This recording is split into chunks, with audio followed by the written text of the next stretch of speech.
SB news channel प्रस्तुत आजच्या ठळक घडामोडी। बेकायदा गर्भलिंग निदान केंद्राचा भांडाफोड, गेवराईत कारवाई, महिलेसह दोघे ताब्यात। पोलीस महासंचालकपदी रश्मी शुक्ला, अखेर नावाची घोषणा, पदावरील पहिल्या महिला अधिकारी। 7 वर्षीय मुलीवर अत्याचार केल्याप्रकरणी बांधकाम मजुरास 25 वर्ष सक्त मजुरी, विशेष न्यायालयाचा निकाल।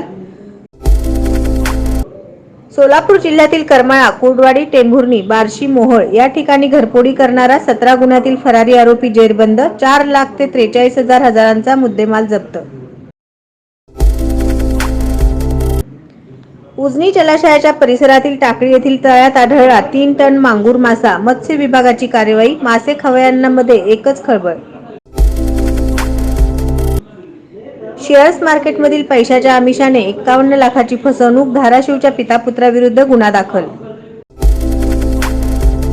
वायरमनचे मृत्यू, 3 अधिकारी निलंबित, आक्रमक भूमिकेनंतर कारवाई, बाळे सबस्टेशन येथे घडली होती घटना, विना परमिट काम करायला लावल्याचा आरोप। गुटखा विक्री प्रकरणी तिसऱ्यांदा सापडल्यास थेट मोक्का, आत्राम, शाळेच्या 500 मीटर आवारात विक्रेत्यांवर कारवाईसाठी समिती।